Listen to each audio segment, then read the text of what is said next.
When the war began, 8 teams stood on the battlefield. The Legion and the Hellborn sent their best into combat, each fight more gruesome than the last. And from these battles, heroes were born, the best of the best, fighting their way towards the ultimate prize. $40,000. Only 4 teams remain.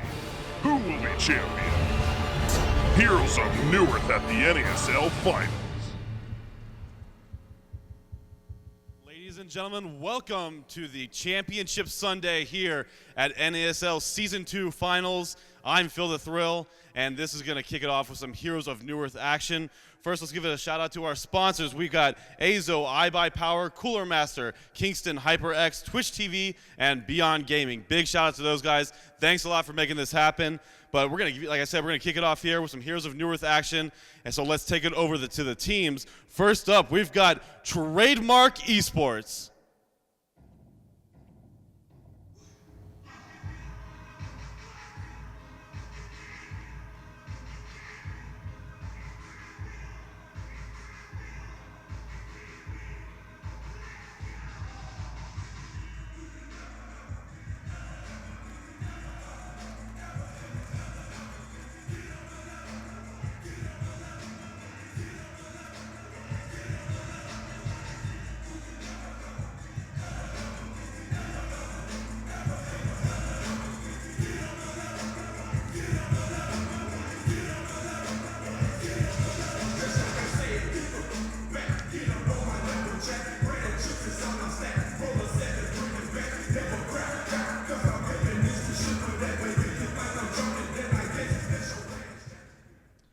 And next up, Fnatic MSI.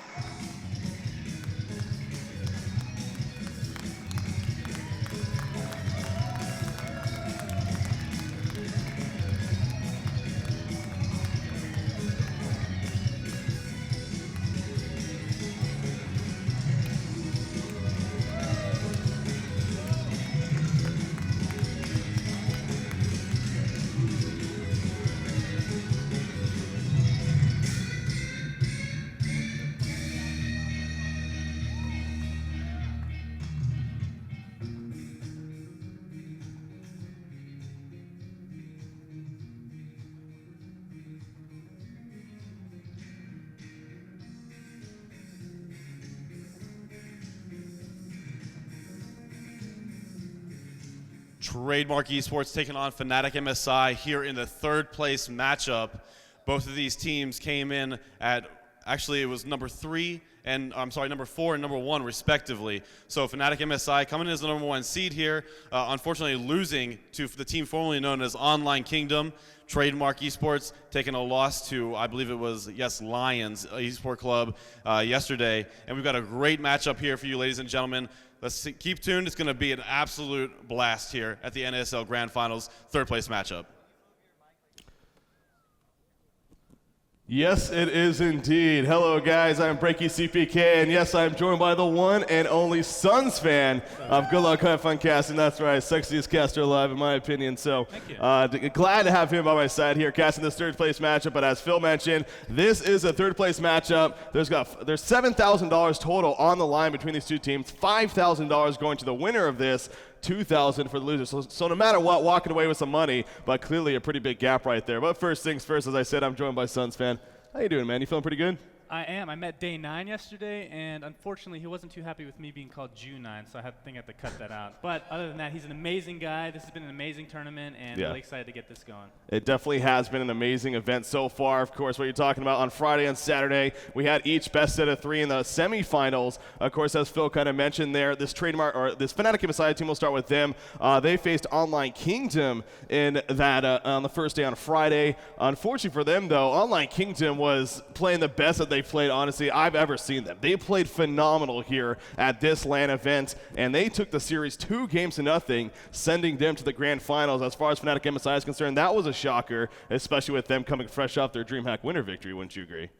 Yeah, I mean, that was the biggest shock by far in the entire tournament so far. And, I mean, Game 1 was probably the most epic game I've seen in quite a while. Yeah. And I was pretty jealous that you guys got to cast that, but definitely an amazing game. And unfortunately, Game 2 didn't go. I actually thought MSI would come back and at least push it to 3, to be perfectly honest. Yeah. But that was the biggest shock for me. Yeah, you really would think so, just because of the perseverance that team has. But then you got TradeMark eSports on the other side. Again, they came into this very, very confident. They didn't have the greatest performance at the DreamHack Winter event. They ended up finishing 4th place there. A disappointing finish for them. They came into this, though, expecting to win it. Unfortunately for them, though, they themselves ran into a very hot team recently in Lion Esports Club, who they got defeated by 2-0. And, you know, nothing to be discouraged about, in my opinion, because Lion looks like they arguably are the #1 team. I wouldn't. It's going to be a hell of a finals after this, because with them versus Online Kingdom. But TDM unfortunately losing to that Lion team yesterday. Yeah, I mean, all these teams are amazing, and I've been more shocked than anything that we haven't seen at 3-game series as of yet. Because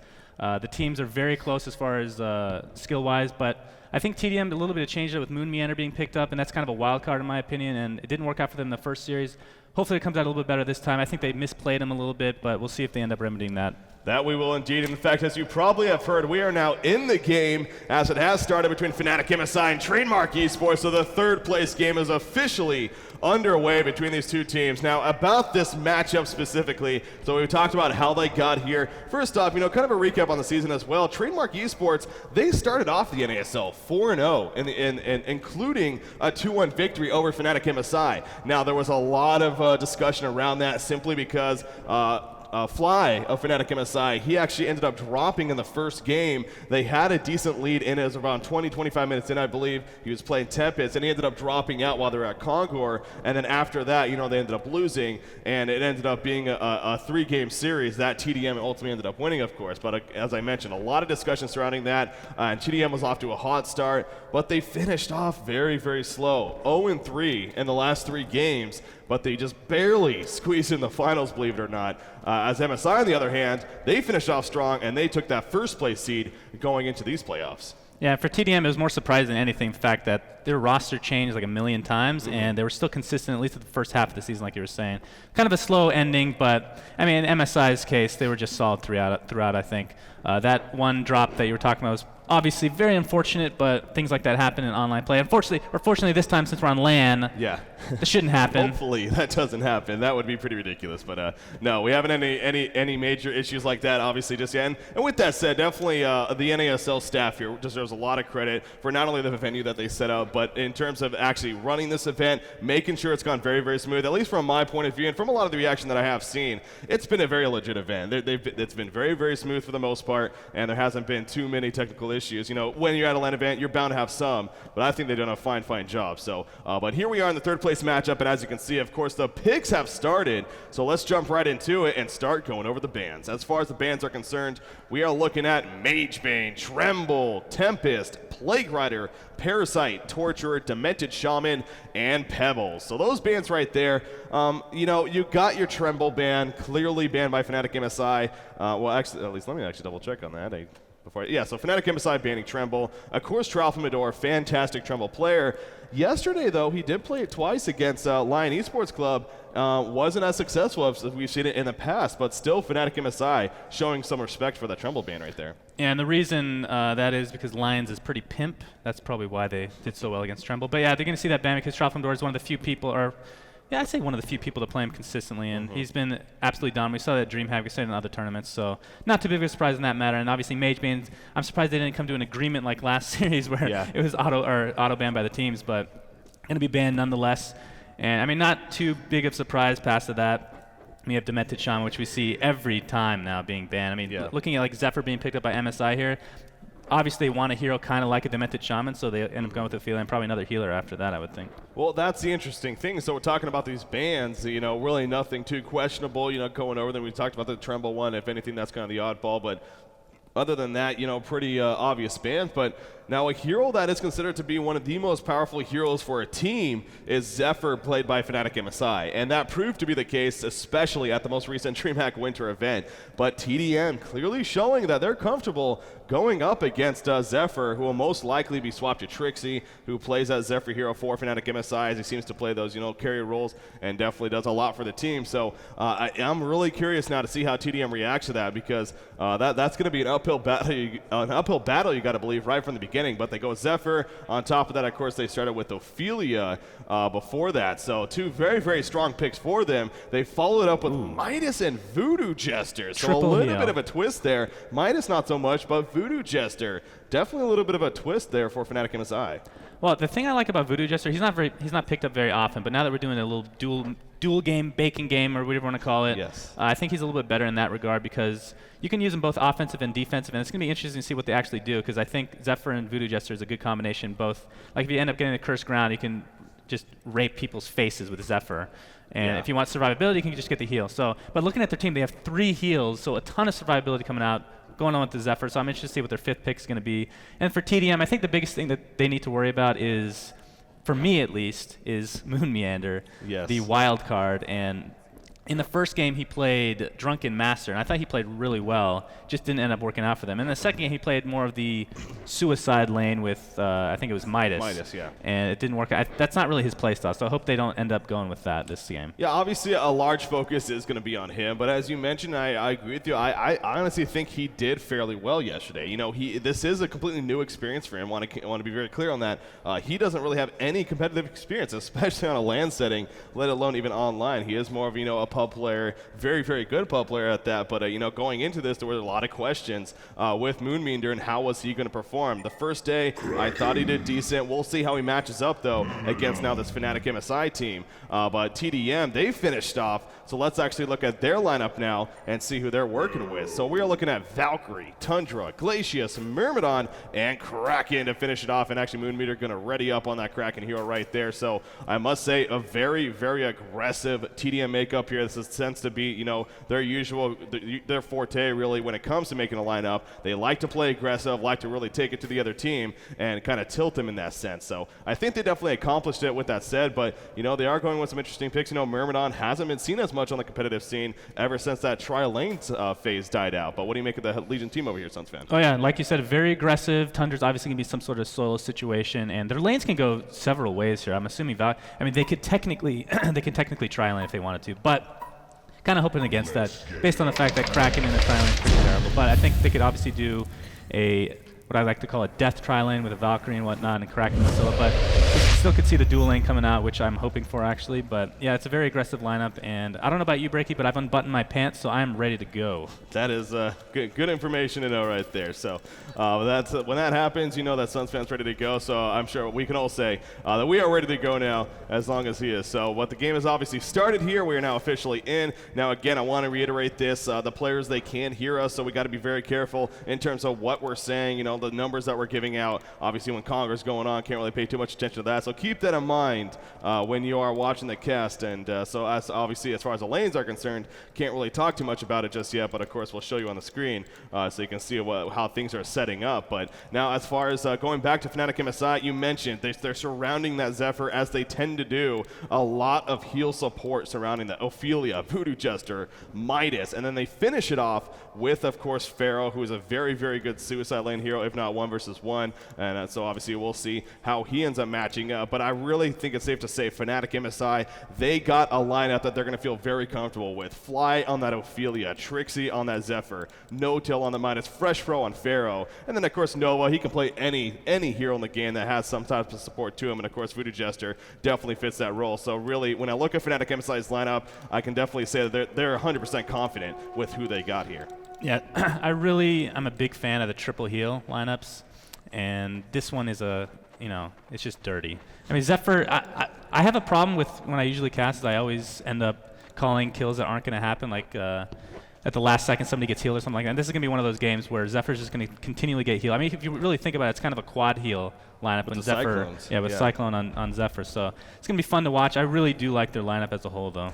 Yeah, and then on top of that, you got your windshield coming out from. I mean, it's just, it really is just an annoying lineup to play against. I'm confident in saying that, and on top of it, but it is a very powerful one, of course. So it's no shocker that Fnatic MSI has chosen the lineup that they got. But you know, that goes back to the picking and banning stage. You know, Fnatic, you can say TradeMark eSports, as I talked from the very beginning, they were confident, clearly confident, knowing you have to know that MSI is going to pick up Zephyr if you allow them to do so with these last couple of months of play, especially again going off that DreamHack Winter event where it was the big successful hero for them. So, yeah, they let him pick it up. So really, definitely curious to see how TradeMark eSports responds to that and how they play against this Zephyr hero. But as we can see now, the lanes have actually developed, so we can start going a little bit more into them. As far as the bottom lane is concerned, we have Tralfamador and Tundra going up against that Fresh Pro Pharaoh. You look at Pharaoh right now. I mean, just really, really pressuring this Tundra, throwing those auto attacks in his face, not afraid of taking the creep wave, and actually bringing it all the way up near the tower. So Fresh Pro clearly showing that he's not going to have any business there with Tundra at that bottom lane.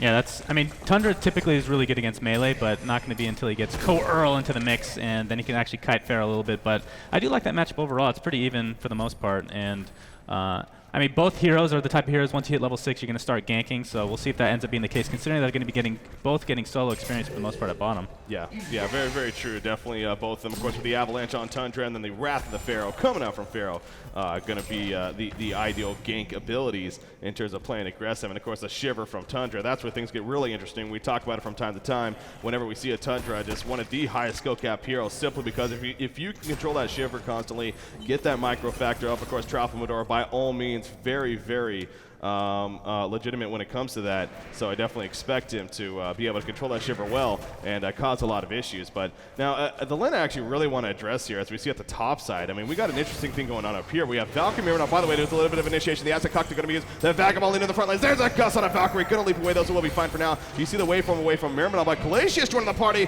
and that might have been the wrong move. There's a Vagabond leader nuke. One more auto attack. Not going to be enough, so the health potion will be used, and up goes the heals for Glacius. Zephyr taking some pressure in the meantime, dropping about half-life, but he'll fall back and be just fine. But a near bloodlust kill really on both sides coming out, but neither one actually getting it as we are now approaching that 3-minute mark. But as we see, it's kind of it's pretty much a tri-lane here being ran by TradeMark eSports. Not too often we see this nowadays, but clearly this is how they're going to approach trying to lock down the Zephyr, run it in a 3 versus 2. Ophelia obviously in that Hellborn jungle, so in that sense kind of a 3 versus 3. But so far it seems like Zephyr's farm is actually seeming to be locked down a little bit. So you can say mission accomplished in that sense. I don't think they had much of a choice other than to. I'm not sure if Glacius is roaming or just tri-laning top, but either way, they need to address that Zephyr, obviously, because that's going to be the main carry of sorts for MSI at this point. I mean, we started out with Glacius and Kraken in mid against the Midas, and I have a hard time believing you're going to kill Midas in that lane, and if you do, he's still going to get his levels one way or another. So going top, I think, is important. I mean, if you have a Valkyrie Myrmidon, I don't think you're going to be able to get a kill onto Zephyr without a third party, which, I mean, at this point, MSI definitely has the advantage in that top lane. That's going to be scary late game. Yeah, and it all goes back to, in this case, the Turkey Zephyr being ran again by Trixie and Fnatic MSI.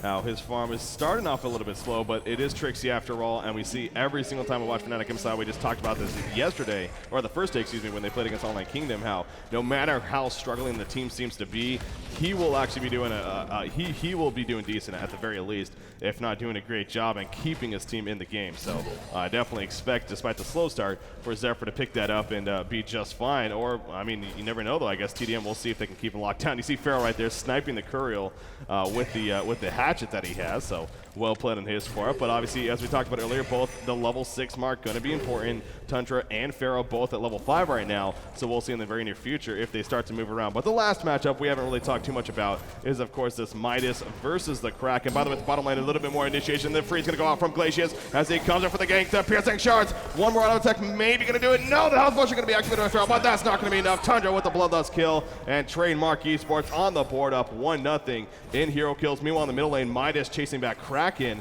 who was pressuring him a little bit, going back and forth, but no kills coming of that. But what do you make of this middle matchup here, Suns fan? Oh, the middle matchup is going to be pretty important for a TDM, because they're not going to win top, and they need to win mid, and I don't think they're really winning with as far as levels are concerned with Midas right now, because he's going to be getting the rune control And I mean, there's not a whole lot you can do against that unless you have a Glacius that roams or something like that to try to pick up the runes. But I mean, at that bottom lane, you saw the power of freaking Earl just kiting the crap out of Pharaoh, and there's really not a whole lot you can do with Pharaoh. And the one thing about Pharaoh, and a shout out to Beatus for teaching us this, is his Tormented Soul can actually be used to snipe out the Shiver in one shot every single time. So that's a nice little counter to that. But can't do much against Earl unless he's pretty low to begin with. I mean, that's the bane of all melee existence, is that freaking Earl. I love how you pronounce that. Earl. Earl. I sometimes call it Fell Hunter because it reminds me of that, obviously, from the good old World of War. We won't get into that anyways. How dare you bring up that game. That's my nerd side coming out, as if I'm not a nerd already. Anyway, but yeah, obviously that is a very effective way to go against those minions of Tundra, but at the same time, still very, very powerful, and we saw definitely setting up a big part for that Bloodlust kill initially. You see Midas, he did pour it back, got some range up, and now he's back in the middle lane, going at it with Moon Meter on this Kraken, but Kraken, he's fighting his own battle, and he's doing pretty damn well. You mentioned, and I 100% agree with you, that they really need him to be successful because of how the lanes are set up and how things are going, and it seems like so far, he's getting a very good farm. He's got that early live tube, working on the way towards the Helm of the Black Legion. We're only 6.5 minutes in, so obviously not it just yet, but he's definitely on his way to getting a fairly earlier one, and we'll be able to make some great use of that. You see Midas right there making a transmute on him, but no follow-up going to happen right after that. But again, the key really seems to be here for this TradeMark eSports team in terms of locking down the Zephyr, and he too has that life tube working on his Helm of the Black Legion, but as you can see from the GPM charts and whatnot, he's raising a little bit, but still, Valkyrie and Myrmidon seem to be controlling the lanes a bit themselves too, and doing a pretty damn good job. The thing is, Ophelia, we haven't seen Ophelia for a while, of course being played by Fly here for Fnatic MSI, so we'll see if she starts to become a little bit more active once again and setting up those ganks. But Tundra actually finding Ophelia, speaking of her, Vagabond leader being charged, but no follow-up after that. Oh, they denied the Minotaur actually, making sure it doesn't want to get them credit for any bounties, so, but Ophelia going to fall back for now. Yep, and this top lane is going to be really important. I mean, Zephyr isn't getting as much levels as we have a little bit of initiation here from Tundra. He's going to use the Avalanche. Nope, there's a nice gust from Zephyr, going to pull them back at bay, at least for now, and that's going to break things up, at least at this point. So this top lane is by far the most crucial in the entire game, and it's good to see Tundra actually come top to actually, attempt to do something, and I think Pharaoh needs to do something at this point to actually counteract, because he's going to be, I mean, right now he's at bottom free farm. I think he needs to start moving a little bit now that he's level 7. But back to this mid lane, Kraken, the most important thing for him is getting early levels, and he's definitely getting that. I think as far as, I haven't looked at the stats yet, but just looking in general, I think Midas has a little bit of the advantage there, but overall Kraken is more powerful mid-game, and obviously, I think more important for the team in general than a Midas for MSI at this point. I mean, for the most part, when you get to late game, Midas with a little bit of CC ability, but I think the heal is going to be the most important aspect with that Lion's Pride coming on Zephyr. Yeah, as we've definitely seen it. Again, Midas just one of those heroes that really has made a huge splash here on the competitive scene recently. We see a Weed Field attempt right there coming out from Myrmidon, but not the easiest thing to land, especially if you're going in for as your initial stun ability. You see there's some nukes coming out from the Vagabond Lindas from Ophelia, but not much happening other than the arrow. Ooh, going to be dodged by Trixie right there. Definitely saw that coming. It seemed like from a mile away. So Valkyrie not going to be able to land that, and instead will just walk up and throw in some more auto attacks with Myrmidon, continuing to go back and forth at it. In terms of harassment. Meanwhile, in the middle lane, a little bit of initiation attempt from Midas. Not able to catch that Kraken, though, but clearly Noto having that slight advantage with it. Oh, but top lane in the meantime, though, Fudu just in a lot of trouble. The Mojo keeping him alive just barely, but not going to be left. And the smackdown kill on top of that. So 2-0 hero kill advantage now in favor of TradeMark. Look at Zephyr, though, growing some cojones right there. Charging on up. The Weedfield will catch Ophelia, though, in the meantime. The call, the Valkyrie, Zephyr forced to fall back. Nice heal from Ophelia, trying to stay alive. Using the minions to block, not going to be enough, though. Down goes Ophelia. You see Zephyr standing the ground, though. The gust going to come out, takes out both Myrmidon and Glacius. So in the end, a double tap kill picked up by Fly, actually. Still controlling those minions. That's the great thing about Ophelia. Can still control those minions and get some kills. And while that was going on, Kraken actually got taken out, I believe, by Midas in a 1-versus-1 situation in that middle lane. So in the end, Fnatic MSI actually, it seems like coming out on top of that battle. Oh, yeah. I mean, action in every lane basically simultaneously. And what I wanted to bring up is bottom is actually an enormous advantage for Pharaoh at this point. He's actually going to initiate it here. Nice Mummy Wall, going to push Tundra back. He's going to get the piercing shards. And there you see, again, Shiver and Earl. Actually, Shiver's not doing anything. I don't know why I bring him up. But Earl, in the meantime, it's going to be enough for the kill. I mean, look at the advantage for Tundra right now. I'm sorry, for Pharaoh. Even dying, basically had a 2-level advantage. Needed a gank. I'm sorry, Tundra needed a gank even that up a little bit, and they did just that. And that's basically the risk you take when you try to gank top and you don't actually get anything out of it while Pharaoh free farms. So good to see that the team Glacius actually helped out in that kill. So evens it up a little bit, as it looks like Helm of Black Legion now picked up on Zephyr. Yeah, that's obviously the stuff. That's the beginning of where they want to go with the Zephyr. I'm sure Mystic Vestments at the very least. Into if we'll see the Shaman's headdress, and then Behemoth starts him on the breastplate, just depending on the situation, what he feels comfortable on going. But yeah, again, talking about the Tundra, it goes back. You're right. He did get some movement, wasn't successful in some kills when he actually moved around. But going back to the bottom lane, had that gank set up as you mentioned, and got something out of that at least. We see. But going back to that point, though, we talked about it earlier. Pharaoh still was yet to have had moved from that bottom lane, and now is even level 8. So you can definitely look at that being played by FreshPro, of course. Question that a little bit, as again he has such a powerful initiation tool with that Wrath of the Pharaoh. You see right here, in fact, Pharaoh is in the middle lane, going to be cold shoulder charged though by Tundra. Will fall back, hasted, activated by Midas. Still looking to combo on a Glacius. One more auto attack will do it. There we go. As a Mummy Wall's coming from Pharaoh, but the release, the Kraken right on top of Midas. Nice heals coming out from Ophelia, I believe, though. We see the Wrath of the Pharaoh used right there by Pharaoh, just kind of mini stun Tundra, but now Pharaoh beyond enemy territory completely, and more nukes coming out from Midas. Pharaoh, though, dropping quickly, and down he will fall in the end. You see Myrmidon activating the ultimate form, getting some more damage out of it, as well as some survivability, and turning that around. Top lane, we do have a little bit of pressure on a Valkyrie, but she's going to be able to leap away and be just fine. So in the end, TDM kind of coming out on top right there, and that little bit of an exchange in the middle lane. And you saw the Mummies actually get the kill, but ended up doing a 1-for-1 trade. And I think when you're playing fair, you need to be a little bit more aggressive. You can't be the one getting initiated on. I think that was basically that's that fight in a nutshell. Is this top lane is going, oh, a nice 5-second arrow by Valkyrie, and the TP is going to come into.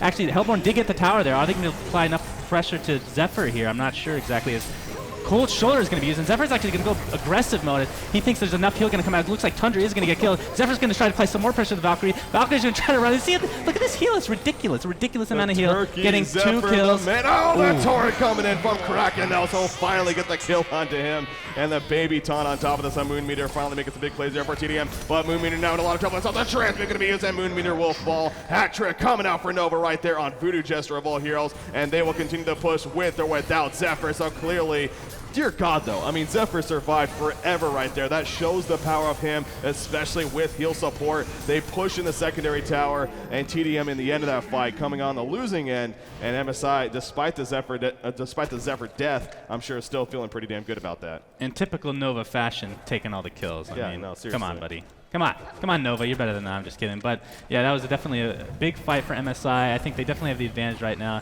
as they have the power to push after these.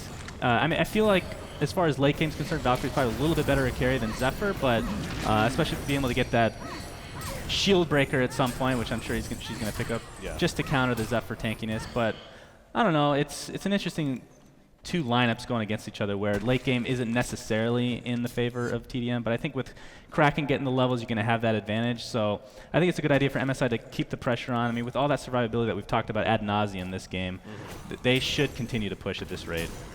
Oh yeah, definitely. I don't see why not. If you have the ability to make those aggressive push, you might as well continue to do so. But in the meantime, we release the Kraken going out on a Voodoo Jester. Nice asset cocktail, actually. Will get kind of the way for the Avalanches. They really want to kill Nova. They're pissed off he got the hat trick, and they will accomplish that. But now, what will it mean in the end? We see Pharaoh going to be tableted away, I believe, by Ophelia right there. So Zephyr is not here in throughout all this. He's actually at the bottom lane, as you can see on the mini-map. The tower does get denied by the Legion team, so good for them. And they did get the kill on a Voodoo Jester, but God, they used a lot to kill that Voodoo Jester, because meanwhile, at the bottom lane, as I said, nice job by Zephyr, waiting to use the Typhoon. Valkyrie jumping quickly. Oh, gonna be able to barely pour it out right there. Zephyr thought he had the kill, but Valkyrie just getting out there in time. So good job for Swinomelons.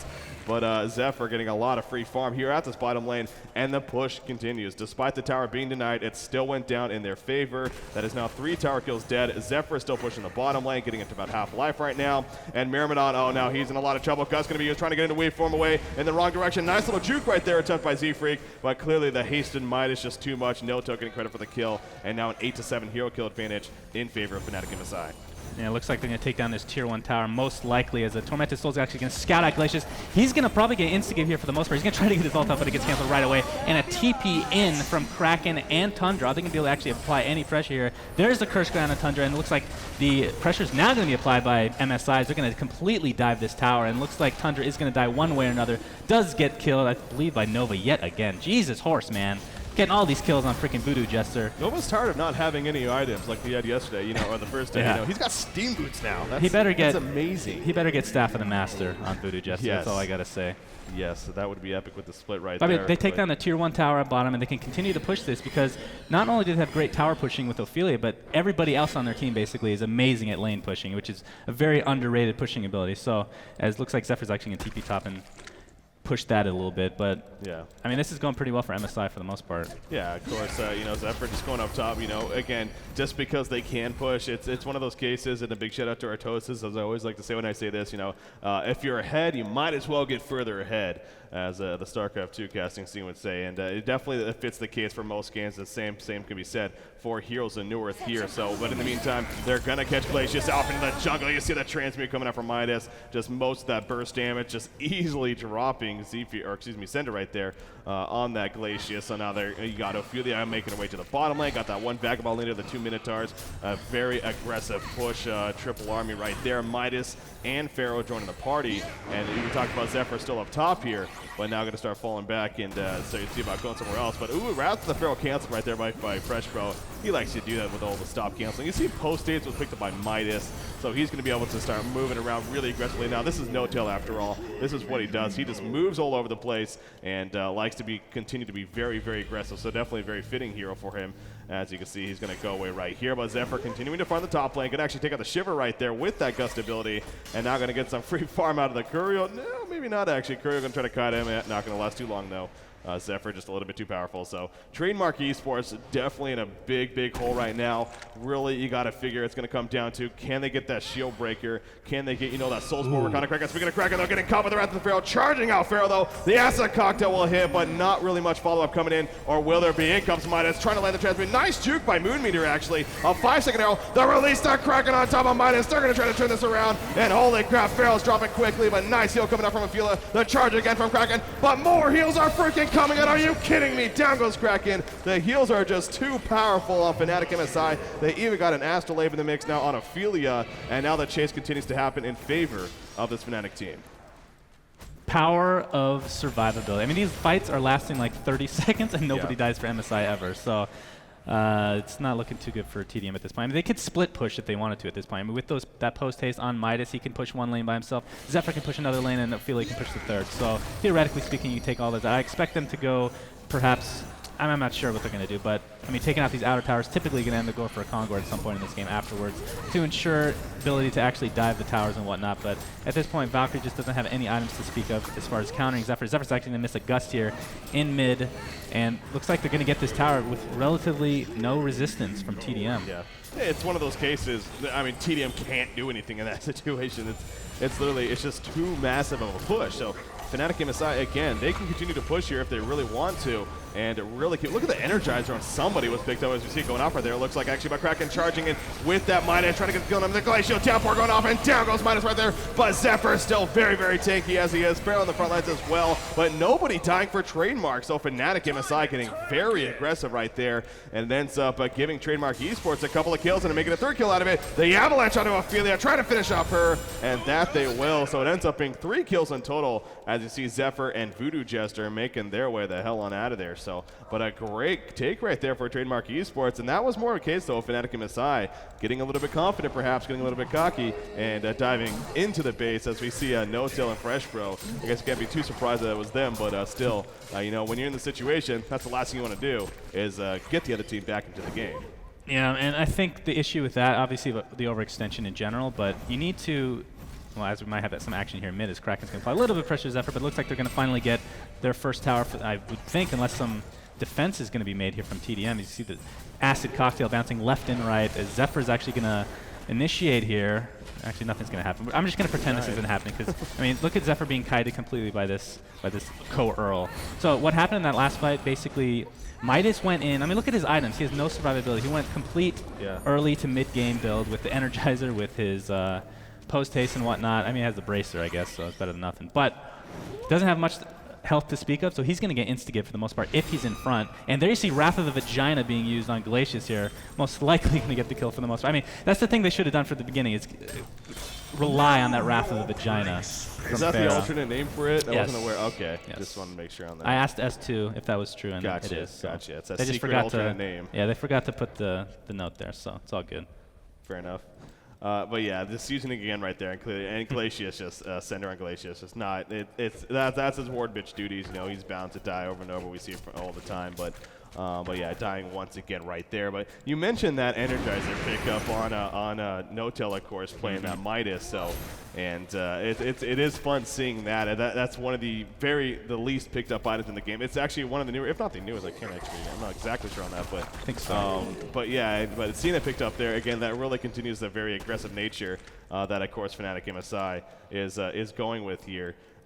For their team makeup. So we're only 21 minutes into the game. It's already a 13-10 hero kill advantage in favor of Fnatic MSI right now. But again, you know, we talked about it from the beginning, and it stays to be the case. We got Valkyrie needing to go that shield breaker, and Kraken, I would figure, you know, something like that Soul's Bulwark, trying to get that minus armor so you can really start excuse me, right there, taking advantage of that splash attack, the physical from Kraken. You know, you got your auto attacks coming up from Valkyrie, and more importantly, though, you know, against the Helmet Black Legion Zephyr, and as tanky as he is, you want to be able to try to drop him quicker against all the heals that are coming out. Even the physical armor from, if you put it on defensive from Soul's Bulwark, is actually going to really help with the towers. Since obviously MSI is going to go complete push heavy here, is obviously the Energizer is the only, it's a terrible item, let's not kid ourselves, but the only time you're really going to pick it up other than maybe Master of Arms is a team where you're going to be pushing hardcore, and that's basically what MSI is. I mean, it's pretty obvious that's what they're doing, but they're making it more of a statement here, the fact that they're going all out on this push. Yeah, of course. And we see right now the Legion team, though, you know, there hasn't been a whole lot of action in these last couple of minutes here. But as far as TradeMark eSports is concerned, you know, they just really want to take advantage of this time and to get any bit of farm they can get up while this downtime is kind of happening. So obviously that's their favorite. Finally, Jesus, man. Again, it's a caster. It's like, since they can hear us, we cannot go to it. But it seemed like forever they were trying to do that Conquer, but they finally get the Conquer kill. And as we see now, the Hellborn team feeling pretty confident about perhaps making some moves here with that Token of Life. We'll see in just a second on who it's actually picked up there. So there we go. Zephyr, of course, having that Token of Life, so not really surprised, I'm sure, TDM. And TradeMark eSports is going to be a case now. They have to defend this push here in the middle lane or wherever it may be, and if they want to have any chance of coming back in this game, or else this game will be 100% over. But for the time being, we got Tundra pushing up that top side. By the way, Tundra actually getting double Arcana, so working on a Hellflower. So that's actually a very rare item pickup on a hero like Tundra, but at the same time, I am not shocked because, simply put, they want to be able to burst down that Zephyr as quickly as possible, or hell, even if it's like that Ophelia or that Midas, whoever they use it on, they want to be able to burst down. So the silence is great, but I honestly think they're using it more for the amplified damage effect, more so than the silence. But the silence is just another great benefit of it, of course. But so I actually do like that pickup, but will it be enough in the end is the ultimate question. As we see Kraken and Glacius right here, just from the middle lane. But the Hellborn team, you know, kind of starting to make a move. Zephyr coming in with the Gust right there. There's the open from the Invis Midas, but Kraken charging away just in time. Will get transmuted, but going to be fine. You see the Weedfield catching Midas right there. But here comes Kraken. Release the Kraken, not using it. Nice Typhoon right there. It catches Kraken. There's a release. The Kraken finally come out, but Zephyr is just a little bit too far away. In comes the Wrath of the Pharaoh, and Kraken going to be able to charge out, though. He is still somehow alive. Nobody dying just yet in this fight. Unbelievable. The Glacial Downpour going to be used right there, avoiding the Midas nukes, and he will survive. So everyone is still alive after about a 30-second skirmish or so. Finally, somebody gets taken out up here, as Pharaoh of all heroes is the first one to die out of this huge 5 versus 5 battle. So, but that just goes to show you the massive heal support, especially on the Hellborn side. Yeah, I mean, Pharaoh was kind of caught out of nowhere there. Didn't have anybody to be able to heal him. I mean, that's one of the benefits of being on with this lineup for MSI is you need to group up to get those healing. Obviously, you can't group up for a Kraken's ult or anything like that, or even a Glacius ult if you can actually get it off, although being level 8, it's not going to do that much damage at that point. But just a little bit caught off there, and I think they're going to have to wait for him to come back before they can actually push this. I mean, they have the Token of Life. You see it on Zephyr there, so he has actually the Sword of the High, so expect him to finish that Mock of the Brilliance very shortly.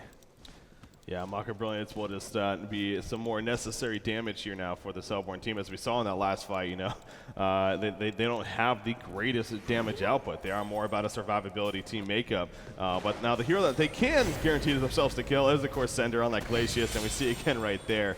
He finds himself out in no man's land for whatever reason, whether or not he was trying to counter ward or whatever, but he just got cut out right there. So great catch right there for Fnatic MSI. Now with him only being level 8, he will be up very, very shortly. But MSI, you know, clearly they're invested in trying to make a push here in the middle lane, but they haven't been able to accomplish that just yet. In that sense, definitely a lot of credit deserving for TradeMark eSports, as they've been able to hold this off for the time being. You see another Wheatfield going out right there, catching a lot of the creeps, if not all of them. But there goes the Energizer. Are we going to see that true initiation now? Kraken beyond behind the base for now. We see Pharaoh running up with the mummy wall, so perhaps MSI learning the lesson from the last attempt. Now they're going to sit back and go for the actual tower kill rather than diving on it. But there's a release of Kraken, and down goes Ophelia right there. Here we go. The release of Kraken actually pulling in several heals, but Midas ports out of it. Tundra dropping quickly with that Crystal Grind on him. Glacius will be caught in the middle of the Typhoon and will fall as well. The torque going to be used on the Pharaoh, but look at Zephyr just diving, says, I'm a freaking turkey tank, and there's nothing you can do about it. Now looking to chase this Myrmidon, but Myrmidon will skirt on out of there and be fine, but the defensive tower should fall now, as Glacius and Kraken are your two dead targets. Again, remember Zephyr, he's playing so aggressive, he still has a token alive, so he's not too worried. But look at the heals just coming out all of a sudden, and he's just in. Now he's above half-life and constantly going up. So the regeneration here, the survivability, the outlasting is just too powerful on MSI's part, it seems like. And you see the Maka Brilliance, I don't know if you mentioned that, is they're easily going to get this Rax. And I think I forgot to mention the Energizer being good this game, although I said it was awful in general. It works on Ophelia's creeps, which I completely forgot about. It's going to make it a lot easier to actually catch up with, especially the Minotaurs, to be able to actually get a stun off. As Midrax is down. Are they actually going to stay here? Is the Gust going to be used on Tralfamador, on Tundra? And there you see the burst damage come from Midas. It's just way too much damage at this point. Wrath of Vagina yet again being reserved for Glacius. Unfortunately, Sender's going to die yet again, and this could be double racks pretty easily here for MSI. Yeah, and I must say, I know TradeMark eSports, if I was them, I would be raging so hard right now. I mean, I'm surprised they're not throwing their keyboards and everything, because this is just, it's got to be so freaking frustrating fighting against this Hellborn team and the makeup that they have. The triple heal, you can basically say quad heal again, because it is Zephyr after all, and he has those Cyclones and the windshield ability, making it that much more difficult. I mean, they really are doing everything that they can, it seems like, and they held off forever there, but it's just too much in the end. Now Tundra dying right there, obviously that sets them back a little bit. They really, really need that Hellflower to be able to have that strong chance. But you got Valkyrie, she had a shield breaker in that fight. Now I believe she just upgraded it, so should be getting the level 2 here. You still got Kraken, who unfortunately, it actually looks like he's going for a Shaman's Headdress, which you know, I would believe you then turn that into a barrier idol. Now, I'm not against that at all. I think that obviously against this Hellborn team, that would be a very, very effective item to have. But at the same time, you know, as I was saying earlier, I really think the more offensive build makes a lot more sense here. You know, you need to be able to burst them down. You're not going to be able to outlast this Hellborn team. That's clearly evident with the way this game is going. So that Soul's Bulwark into Demonic Breastplate was what I was thinking, but instead he is going to be going for Shaman's Headdress. But yeah, Valkyrie getting caught out right there by Pharaoh once again with that Wrath of Vagina, as you call it, and setting up the easy kill. As by the way, he has his own Hellflower now. It sounds funnier when you say it, I think. I don't know why that is. I'm just learning from you, Suns fan. Sounds good. As yeah, Token of Life still on Zephyr. I'm not sure how much longer that's going to last, but yeah, I think the build on Kraken, I think he's just getting killed a little bit too fast, and is going for an offensive build on Tundra. Yet again, Glacius is, I mean, I'm just going to call it, he's dead. So just happening yet again, and I mean, 2 dead for TDM at this point. I don't think they're going to be able to push without, I mean, Valkyrie's going to be up in a few seconds, so it's not going to be that long of a cooldown, but I see actually an eye on Voodoo Jester, so using that to counter ward. Yeah, he's had that for a while now. I mean, he's just been roaming around. He's not going to die. He's getting all the kills. He has all the survivability in the world with that glowstone. So. Exactly, the Steam Beats glowstone, man. I mean, that's phenomenal for Nova there. For Fnatic MSI. But yeah, clearly they're just going to keep this going. In fact, they're going to charge him right here. Valkyrie getting caught in the Storm Spear. There's a transmute right after perfect timing, and Valkyrie just disintegrates into thin air. Now Midas actually, or excuse me, Pharaoh catching Myrmidon right there, but Myrmidon going to be able to wait for him out. But you see him, he says, "Help me, somebody save me." It's not going to happen, Myrmidon. break the news to you. Throws out the wheat field, a great wheat field actually, but obviously delaying, just really not even delayed, inevitable. So he ends up getting taken out. I think it's a case now of clearly Fnatic MSI going to be victorious here. It's just a matter of time, or will it be? Zephyr actually getting caught out right here. Look at the heelstone coming out. Zephyr stays alive, and down goes the Legion team. So if you're not going to concede, I mean, you have to concede after that. There's no way you're going to stay in the game after that. That was your ultimate chance right there, and he still survived. There we go. The GG well plays come out, and Fnatic MSI has officially taken game 1 here in this best out of 3. Nova 9-2. What a pro Voodoo Jester, man. I'm kind of disappointed he didn't actually go for. I mean, once he got the few kills at the beginning, he should have just gone straight for Staff the Master. Screw the wards. Let Zephyr do that or somebody else, you know.